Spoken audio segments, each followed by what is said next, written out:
my favorite is Geppetto and Pinocchio. And as I get older, I feel more and more like Geppetto. And so maybe that's it. Maybe that's it. So I love Geppetto and Pinocchio, and I love the whole thing of working with Disney.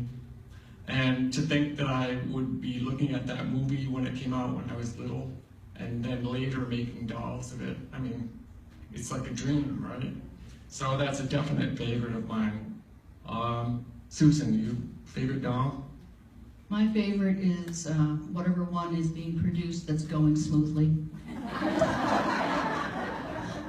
I like them the best, but I must say my favorites are the Wizard of Oz series.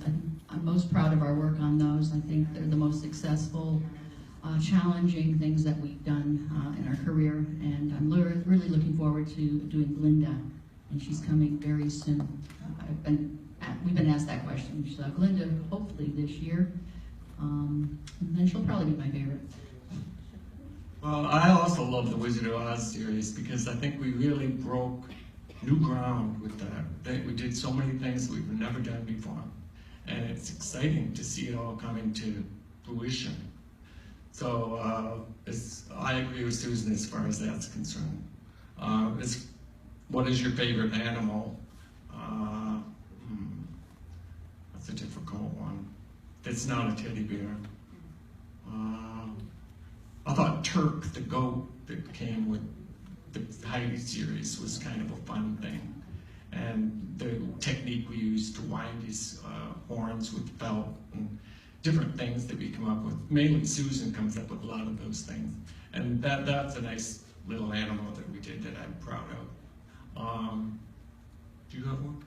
I like Mrs. Tiggywinkle quite a lot. Everybody seen Mrs. Tiggywinkle from Beatrix Potter, the hedgehog lady? And Marmalade, our kitten. They're cute. Also, from Beatrix Potter, I love the Flopsy bunnies, where there's the molded lettuce and then the little bunnies all laying around. That's a wonderful piece. You can pick the bunnies up in your hand, and it's just beautiful. I mean, I just love it. And then not because I made it. If I didn't make it, I would buy it. And what is your favorite bear? It has to be Winnie the Pooh, because it's just so much a part of our history, and we had such a struggle getting that permission to do the Pooh project. It was a comedy of errors that we went through to get the license with that. We first of all looked on the backs of different products to find out who we thought we should contact. Initially, we thought Sears Roebuck had the license deal. So we contacted them, and they said, no, you don't work with us for that. You'd have to be working through the Walt Disney Company. And we thought, Walt Disney Company? We don't want to do the cartoon thing. We want to do the book thing that looks just like the original illustrations, okay? No, then we found out they do own it. They own the book, they own the rights, the names, and everything. So they're the ones. So we contacted Disney, and we said what we wanted to do. And they said, no, you can't do that because we've had a study done and we've determined that Americans don't like that imagery. That's for England only, because Americans like cartoons. They don't like the other thing. And so we were like, no, there's people that really like this stuff, you know. Please let us do it.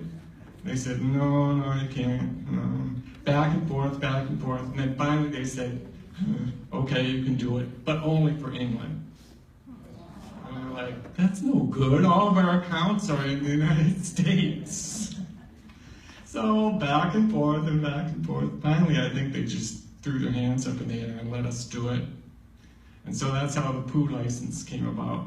And about 3 years after we were into the Pooh series, based on Shepard's drawings, total English imagery, some of the developers, merchandising people at Disney, found out about us and they said, who is this? Because they had been cultivating the creation of a whole series of merchandise for the United States titled Classic Winnie the Pooh, which was the thing that we've been doing for 2 or 3 years based on the E.H. Shepard illustrations and everything.